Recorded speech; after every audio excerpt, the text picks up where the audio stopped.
Bonsoir. Good morning, class. Good morning, teacher. How are you? I'm fine, thank you. I'm fine too, thank you. Okay, I'm Mr. Moruba, I'm your teacher. Follow me on YouTube and TikTok. If you have more information, I need your question. Okay, today is Thursday, say February 2025. Before we start giving an explanation of this lesson, I would like to ask a question by saying, what was the title of the last lesson? Who can remind me the title of the last lesson? Mr. The title of the last lesson was past continuous tense. Okay, very good. The title of the last lesson was past continuous tense. Past continuous tense. We did it on Thursday. Today we are going to talk about present perfect tense. Present perfect tense. But I told you that in English we studied in terms 2 times. When we take 1 tense, we studied in 2 times. We have present perfect. We will also have past perfect. After that, we will also have present perfect continuous. But today is we are going to talk about present perfect tense. We have information. We say the present perfect tense is from the present of auxiliary to have. This auxiliary to have, the form everything is to have. Infinitive form. It is an irregular verb. Irregular verb. It is an irregular verb. This irregular verb has 2 forms in present. We have and have. We did it. We are not here. After that, in simple past, this simple verb has only 1 form. We have had. But we are not here. In the past participle, this same verb has only 1 form. We have also had. We are here. Yes. Present perfect. Present perfect equal in French, passé composé. In French, passé composé. But in English, it's present perfect. We say that this tense allows us to conjugate with the present form of the auxiliary to have. Auxiliary to have. We have and has. Have is used for I, you, we, you, and they. And has is used for he, she, and it. Third person singular. All those is for a plural one. This one is a singular one. It's what you and I are going to discuss. We say that this term is used for the auxiliary to have and plus the past participle of the verb. I told you that when we take an irregular verb, for example, to be also is an auxiliary, but is also an irregular verb. In the present, this infinitive form has 3 forms in present. We have am, we have are, and we have is. Simple past, this same verb has 2 forms. We have was and were. We did it in the past continuous.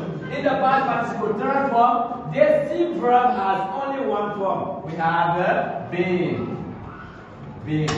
It's here, we can call this one past participle. C'est la 3e forme du verbe qui est appelé le participe passé. Pour les verbes irréguliers. Tandis que pour les verbes réguliers, on n'a pas besoin de parler des 3 formes là. On vous a dit ici que les verbes réguliers, le passé simple et le participe passé du verbe régulier se forment en mettant ED à la fin du verbe. Exemple, quand je prends le verbe demander, ask. C'est le verbe demander. Pour dire je demandais, on va dire I asked. Like this. I asked. Voici. C'est un verbe régulier. Très différent de l'auxiliaire être. Très différent de l'auxiliaire avoir. Très différent du verbe s'envoler, ainsi de suite, les verbes irréguliers. C'est pour cela, c'est un impératif pour vous de connaître les verbes irréguliers et ces trois formes. Ça va beaucoup vous aider quand vous serez en terminale. Merci. On revient là. On a dit que le temps là nous permet de parler avec l'auxiliaire avoir au présent, comme je disais en anglais.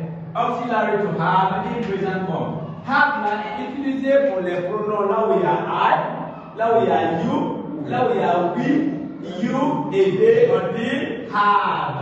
Ça c'est conjugué pour les pluriels. Maintenant has là c'est pour les singuliers, là où on dit he pour les garçons, she pour les filles et it pour les pronoms, pour les autres et pour les choses on dit has. Après, on dit le participe passé du verbe conjugué, c'est la troisième forme. On a pris un exemple pour l'auxiliaire être. C'est un verbe irrégulier. Au présent, il a trois formes. Au passé simple, il a deux formes. Au participe passé, il a une seule forme. C'est la troisième forme là qui est appelée le participe passé du verbe.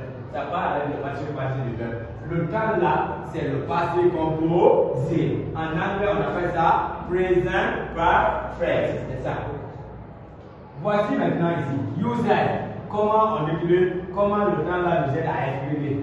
Comment se dit, ça veut dire quoi? Communément, we say commonly. Commonly veut dire communément. Use to talk about experiences. Ce temps-là nous permet de parler des expériences, mais des expériences qui parlent du passé. Parce qu'on parle de passé composé. Ou bien encore, le temps nous permet de décrire quelque chose qui avait commencé dans le passé, ça continue toujours dans le présent et probablement ça va se terminer dans le futur. C'est ce qu'on dit, on dit quoi? The present perfect is used to describe something that started in the past and still goes on in present and probably in the future. Vous allez voir ça dans les exemples. Tu peux dire j'ai étudié pour l'examen. J'ai étudié là, c'était le passé. Ça continue dans le présent parce que tu n'as pas fini d'étudier. Et ça va terminer dans le futur quand tu verras ton examen. C'est pour cela qu'on parle ici. Quand tu dis j'ai étudié pour l'examen, ça a commencé au passé, ça continue au présent, ça va probablement terminer dans le futur. C'est qu'on va voir ici. Je ne parle ici là. C'est comment le temps là nous permet de s'exprimer. Maintenant déjà vous avez un peu parlé de cela. On a dit que le temps là nous permet de parler avec l'auxiliaire avoir au présent.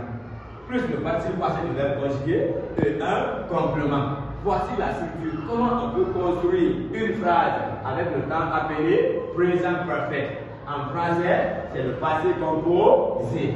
Voici la structure à la forme affirmative. Il faut forcément qu'il y ait un sujet. We have a subject. Plus les deux formes de l'auxiliaire avoir qui nous permettent de conjuguer le temps là. On les présente dans la structure. Mais dans les exemples, non. Ne prends pas ces deux-là dans les exemples. Les gars ne font pas cela.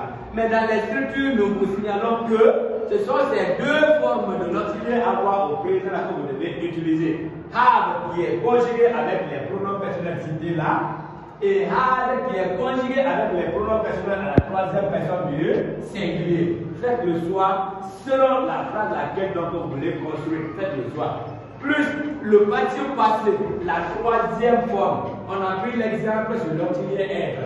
Étant un verbe irrégulier, au présent il a trois formes, au passé simple il a deux formes, au participe passé il a une seule forme. C'est la troisième forme là qu'on appelle le participe passé du verbe. Si c'est un verbe irrégulier, mais si c'est un verbe régulier, le participe simple et le participe passé se forment en mettant ED. C'est très simple. Plus le complément.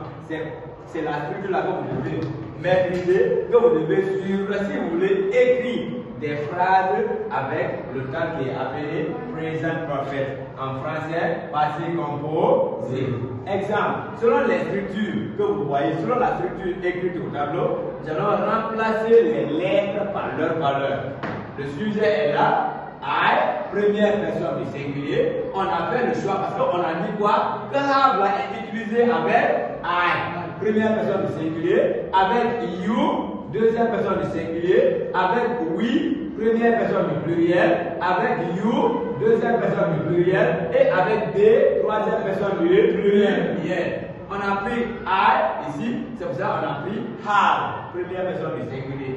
Plus le participe passé du verbe étudier. Le verbe étudier là, c'est un verbe régulier.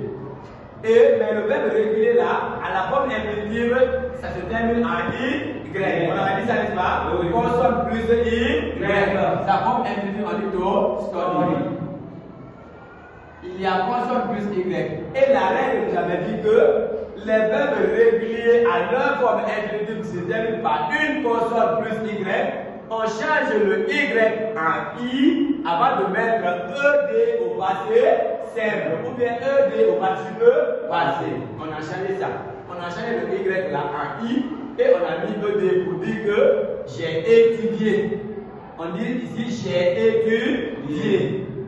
For the exam. J'ai étudié pour l'examen. Et vous savez, est-ce qu'on étudie seulement pour l'examen? Non. Si on étudie pour l'examen, les messages qu'on nous les transmet depuis qu'on était à l'école, on ne devait pas vous transmettre ça aujourd'hui. Mais on a étudié pour la vie. C'est ça. Mais c'est un exemple pour vous dire que ça, c'est le passé composé. Mais en anglais, c'est le past perfect. On a pris le choix. Ici, là, les deux auxiliaires présentés là, on n'a pas écrit ça dans les exemples. N'écrivez pas ça, s'il vous plaît. N'écrivez pas les deux là dans un exemple. Mais dans la structure, on vous présente. Deuxième exemple. Oumar, on peut remplacer Oumar là par un pronom personnel. Parce que Oumar là est un garçon. Le pronom personnel des garçons à la première personne du singulier c'est he. Parce que Oumar est un garçon. Maintenant, quand on écrit he, on doit forcément mettre quoi? On doit mettre have ou bien had. On met had parce que c'est la troisième personne du singulier. Et on met le participe passé du verbe conjugué. Le verbe conjugué ici c'est le verbe construire. En anglais c'est build. Ça c'est sa forme infinitive to build. On met D à la fin. Comme c'est un verbe irrégulier, le participe passé se change en mettant seulement T à la fin. On dit maintenant build. La prononciation change. On dit build. Build a nice house. On dit quoi? Oumar has built a nice house. Ça veut dire quoi? Oumar a construit une jolie maison. On dit un troisième. Joseph has been here since 2007. Joseph a été là depuis 2007. C'est ça. Ce sont des phrases affirmatives. On continue là. Les phrases négatives, on prend le sujet.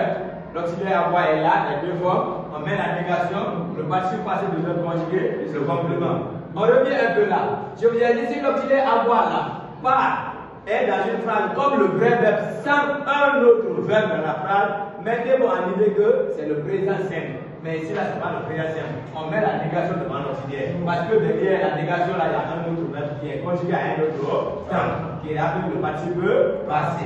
Retenez ça. Exemple. I have not finished my study. Hein? Je n'ai pas fini mes études. Moi, je dis que j'ai fini. C'est la forme négative.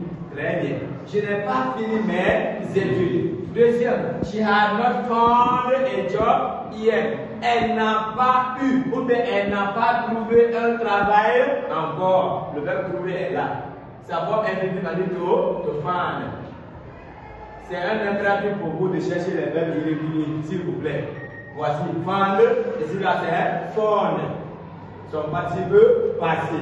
Ça veut dire quoi? Elle n'a pas trouvé un travail encore. Troisième exemple. Thérèse has not understood the lesson. Thérèse n'a pas compris la leçon. Le verbe understand. Maintenant on dit understood. Voici les phrases négatives.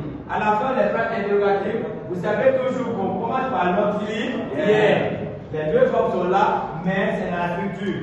Avant le sujet, le participe passé du verbe conjugué, le complément est à la fin un point d'interrogation. Suivez toujours les structures. Exemple, have you heard the latest news? As-tu appris ou bien as-tu entendu la dernière nouvelle? Il y a eu beaucoup de nouvelles, mais on demande la dernière nouvelle. Voici. Deuxième, have you ever traveled by plane? as-tu une fois voyagé par avion? Ce sont des questions posées. Au présent parfait. À la forme interrogative. Mais s'il vous plaît, mettez les points d'interrogation pour signaler que c'est une phrase interrogative. Voici. Si nous venons là-bas, c'est juste une simple lecture. Celui qui a une question, soyez les bienvenus. Si vous n'avez pas compris les parties, avant qu'on ne parle du devoir.